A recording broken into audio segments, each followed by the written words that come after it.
नमस्कार। राजस्थान की तमाम फटाफट खबरों में आपका स्वागत है। राजस्थान की खबरों के लिए आपसे निवेदन की यदि आपने हमारे चैनल को सब्सक्राइब नहीं किया तो कृपया करके राजस्थान की खबरों के लिए आपके अपने चैनल को सब्सक्राइब कर लें। आप सब्सक्राइब करते हैं तो हमें हिम्मत होती है सही और सच्ची खबरें और समीक्षक खबरें आप तक पहुंचाने की। वरना मीडिया में किस तरह की खबरें आपको पेश की जाती है यह बताने की आवश्यकता नहीं है। तो क्या है आज की वो बड़ी खबर। राजस्थान में सरकारी नौकरियों की तैयारी कर रहे युवाओं के लिए खबर। राजस्थान में अब 10वीं पास सरकारी नौकरियों के लिए भी समान पात्रता परीक्षा यानी सीईटी देनी पड़ सकती है। राजस्थान कर्मचारी चयन बोर्ड ने सीईटी 10वीं स्तर के आयोजन को लेकर मंथन प्रारंभ कर दिया है। बोर्ड की सरकार स्तर पर वार्ता हो चुकी है। सब कुछ ठीक ठाक रहा तो जल्द ही राजस्थान में सीईटी 10वीं का आयोजन हो सकता है। अब तक प्रदेश में 2 सीईटी हो रही थी, यानी सीईटी स्नातक और सीईटी सीनियर सेकेंडरी। अब सीईटी 10वीं स्तर के आयोजन के बाद राजस्थान में 3 प्रकार की सीईटी हो जाएगी। सीईटी 10वीं लागू होने के बाद वन रक्षक, लैब अटेंडेंट, सिपाही, आबकारी, चतुर्श्रेणी कर्मचारी सहित कई भर्तियां इसमें शामिल हो सकती है। इन पदों की भर्तियों में शामिल होने के लिए सीईटी 10वीं की पात्रता लेना जरूरी है। यानी पहले सीईटी की तैयारी करो, सीईटी के लिए फीस भरो, सीईटी की तैयारी करने के बाद कितने समय में उसका रिजल्ट आएगा, कब तक रिजल्ट आएगा, कितनी तैयारी कर पाओगे, उसके बाद एग्जाम दे पाओगे। यानी रोजगार है नहीं और उसके बाद ये एक और सीईटी एक बाधा खड़ी की जा रही है या नहीं की जा रही है, इस पर आप अवश्य कमेंट करके बताएं। जयपुर के मानसरोवर थाना इलाके के किरण पथ पर शनिवार सुबह मंदिर जा रही 57 वर्षीय महिला से एक पैदल बदमाश ने झपट्टा मारकर 1 तोले सोने की चेन तोड़ ली। महिला ने पीछा कर उसे पकड़ने की कोशिश की तो आरोपी ने जेब से चाकू निकाल लिया। यहाँ बदमाश बेखौफ है क्योंकि उनको पता है कि मीडिया पर इस तरह की बातें नहीं होती है आजकल, नहीं कोई इस पर चर्चा की जाती क्योंकि मीडिया किसी दूसरे ही एजेंडे के लिए लगा हुआ है। राजस्थान में सितंबर के प्रथम सप्ताह से निकाय चुनाव की शुरुआत होगी और अक्टूबर के दूसरे सप्ताह से पंचायत चुनाव कराए जाएंगे। ये भास्कर की बड़ी खबर। राज्य निर्वाचन आयोग को 15 नवंबर तक चुनाव संपन्न कराने होंगे। दरअसल हाईकोर्ट ने राज्य सरकार और राज्य निर्वाचन आयोग से पूछा था कि कब तक चुनाव कराए जाएंगे। इस मामले में रविवार को सीएस वी श्रीनिवास की अध्यक्षता में एक अहम बैठक हुई। इस बैठक में सरकार के स्तर पर कोर्ट में जवाब पेश करने को लेकर मंथन किया गया। चूंकि ओबीसी प्रतिनिधित्व आयोग को हाईकोर्ट से इस बात पर फटकार मिली थी कि 31 जुलाई तक चुनाव कराने की अंतिम तिथि थी, ऐसे में 14 अगस्त तक रिपोर्ट क्यों। अब देखना यह है कि सितंबर के पहले हफ्ते में निकाय, अक्टूबर के दूसरे सप्ताह में पंचायत चुनाव कराए जाएंगे या नहीं। स्टेट ओपन स्कूल में 1107 अंक तालिकाओं में फर्जी तरीके से किए गए हेरफेर के मामले में अब जांच की गई और जांच में एसीबी की भी एंट्री हो गई है।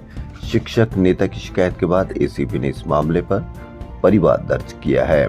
इसके बाद एसीबी ने शिक्षा विभाग को पत्र लिखकर कहा कि शिक्षा विभाग की जांच में यदि ये मामला भ्रष्टाचार निवारण अधिनियम का बनना पाया जाता है तो इस मामले को एसीबी को भेजा जाए। स्टेट ओपन स्कूल घोटाला शिक्षक नेता की शिकायत के बाद 1107 फर्जी अंक तालिकाओं के मामले में अब एसीबी की एंट्री हुई है। राजस्थान में निजी बसों के खिलाफ परिवहन विभाग की कार्रवाई जारी है। रविवार दोपहर को सिंधी कैंप के पास वनस्थली मार्ग पर आरटीओ की कार्रवाई से नाराज बस ऑपरेटर ने खुद पर पेट्रोल डालकर आत्मदाह का प्रयास किया। लोगों ने इसे समय रहते रोक लिया। गुस्साए बस ऑपरेटरों ने आरटीओ प्रथम के उड़न दस्ते का घेराव कर नारेबाजी की। आरटीओ इंस्पेक्टर कार के अंदर बैठे रहे। रविवार को सोशल मीडिया पर वीडियो वायरल हुआ। इसमें बस ऑपरेटर बोल रहा है कि मेरे ऊपर 18 लाख का कर्जा है। ऑपरेटर का आरोप है कि जिन बसों को परिवहन विभाग और डीटीओ कार्यालय से फिटनेस व अन्य औपचारिकताएं पूरी कर संचालन की अनुमति दी गई है, उन्हीं बसों को अब अवैध बताकर चालानी कार्रवाई की जा रही है। एक तो रोजगार नहीं, यदि कोई रोजगार भी प्राप्त करना चाह रहा है तो उसको इतना आसान बनाया जाना चाहिए कि सब कुछ आसानी से आदमी रोजगार प्राप्त कर सके। राजस्थान कार्डियोलॉजी समिट हुई, विशेषज्ञ बोले बड़ी बात। वर्षों से ये धारणा रही है कि दिल को स्वस्थ रखने के लिए घी से पूरी तरह से परहेज करना चाहिए, लेकिन देश के हृदय रोग विशेषज्ञ इस धारणा से पूरी तरह से अब सहमत नहीं है। उनका कहना है कि दिल की सेहत के लिए असली खतरा केवल घी नहीं बल्कि अत्यधिक कार्बोहाइड्रेट वाले खाद्य पदार्थ है। जयपुर में आयोजित 2 दिवसीय राजस्थान कार्डियोलॉजिस्ट समिट 2026 के समापन के अवसर पर देश भर से आए हृदय रोग विशेषज्ञों ने बताया कि आधुनिक जीवन शैली में अत्यधिक मात्रा में चीनी, मैदा, चावल और गेहूं जैसे रिफाइंड या अधिक कार्बोहाइड्रेट वाले खाद्य पदार्थों का सेवन हृदय रोगों का बड़ा कारण बन रहा है।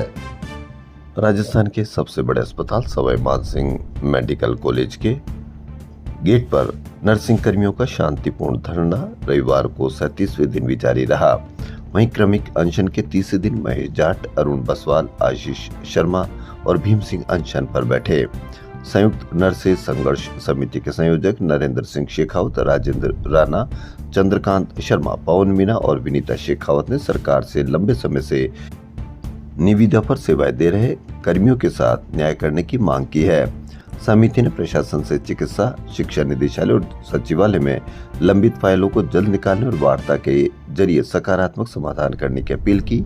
मांग पूरी न होने तक आंदोलन जारी रखने का संकल्प दोहराया गया। राजस्थान विधानसभा में नेता प्रतिपक्ष टीकाराम जूली ने केंद्र सरकार पर लोकतांत्रिक मूल्यों को कमजोर करने का आरोप लगाते हुए कहा कि देश को आज राहुल गांधी जैसे निडर और दूरदर्शी नेता की जरूरत है। राहुल गांधी युवाओं, छात्रों, पिछड़ी, वंचितों और कमजोर वर्गों की आवाज बनकर उनके अधिकारों की लड़ाई लड़ रहे हैं। जूली ने आरोप लगाया कि भाजपा जनता के जनादेश का सम्मान नहीं कर रही।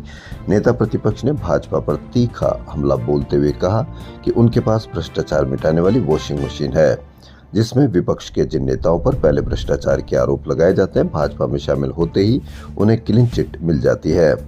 उन्होंने आरोप लगाया कि केंद्रीय एजेंसियों का इस्तेमाल राजनीतिक दबाव बनाने के लिए किया जा रहा है। नीति आयोग के पहली बार जारी निवेश अनुकूलता सूचकांक में प्रदेश को लीडर स्टेट की श्रेणी में शामिल किया गया है। खास बात यह है कि उद्योगों के लिए नियमों और मंजूरी प्रक्रिया को आसान बनाने के मामले में राजस्थान देश में दूसरे नंबर पर पहुंच गया है, जबकि निवेश प्रोत्साहन नीतियों में तीसरा और संसाधनों की उपलब्धता के पैमाने पर 5वां स्थान मिला है। वहीं शिक्षा मंत्री मदन दिलावर ने स्पष्ट किया कि 10 जुलाई तक तबादलों की प्रक्रिया खुली थी, लेकिन अब उस पर पूरी तरह से प्रतिबंध लग चुका है। उन्होंने कहा कि अब तबादलों को लेकर किसी भी प्रकार की चर्चा नहीं की जाएगी। उन्होंने साफ शब्दों में कहा कि जहां जिसका तबादला हो चुका है उसे वही कार्यभार संभालना होगा और अब इस विषय पर कोई विचार नहीं किया जाएगा। राजस्थान आंगनबाड़ी महिला कर्मचारी संघ ने आंगनबाड़ी कार्यकर्ताओं और सहायिकाओं की लंबित मांगों की अनदेखी का आरोप लगाते हुए आंदोलन को बिना ठोस निर्णय के समाप्त किए जाने पर कड़ी नाराजगी जताई। बड़ी खबर आई थी, लेकिन इसमें क्या निर्णय हुआ था? किसी आंदोलन को बिना ठोस निर्णय के समाप्त किए जाने पर कड़ी नाराजगी जताई, उसकी खबर बिल्कुल छोटी सी। संघ की प्रदेश अध्यक्ष शाहिदा बानो ने कहा कि 17 दिन तक चले आंदोलन के बावजूद सरकार ने किसी भी प्रमुख मांग पर स्पष्ट निर्णय नहीं लिया, जिससे प्रदेश भर की महिला कार्यकर्ताओं में आक्रोश है। उन्होंने आरोप लगाया कि कुछ बाहरी लोगों ने निजी स्वार्थ में आंदोलन को प्रभावित किया और संघर्ष से समझौता किया। इसी बीच संघ ने अखिल राजस्थान राज्य कर्मचारी संयुक्त महासंघ से संबद्धता की घोषणा की है। महासंघ के प्रदेश अध्यक्ष राजेंद्र राणा ने आंगनबाड़ी कार्यकर्ताओं के अधिकारों और समस्याओं के समाधान के लिए सहयोग देने का भरोसा दिलाया। राजस्थान प्रदेश बैंक एम्प्लॉइज यूनियन ने रविवार को तारक भवन में 57वां बैंक राष्ट्रीयकरण दिवस मनाया। बैंकों के निजीकरण का विरोध किया गया। अब देखना यह है कि बैंकों के राष्ट्रीयकरण से बैंकिंग सेवाएं गांव, किसानों और मजदूरों तक पहुंची तथा सार्वजनिक बैंकों ने आम जनता की जमा राशि को सुरक्षित रखा। निजीकरण का विरोध किया जा रहा है। अब देखना यह कि कब तक निजीकरण का विरोध सफल होता है या असफल होता है। वहीं पंचायत शिक्षक व विद्यालय सहायकों का नियमितीकरण नहीं करने पर आज 20 जुलाई को जोधपुर में महा आंदोलन किया जा रहा है।